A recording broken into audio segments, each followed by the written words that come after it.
everyone and welcome back to my channel. Today I'm making this very easy homemade vanilla flavored custard powder. So for this, in a mixer grinder jar, take 1 cup of corn flour. To that, add half a cup of milk powder, 1 teaspoon of vanilla extract and 4 to 5 drops of yellow food coloring. This is completely optional. If you don't want to add food coloring, you can completely avoid it. Now blend it on a high speed for around 1 minute.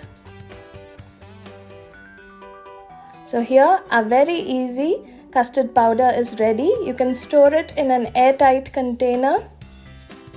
I've not added any sugar. You can add the sugar while making the custard according to your preference. So I hope you enjoyed this video. If you did, make sure to like and subscribe to my channel. Until next time, bye bye.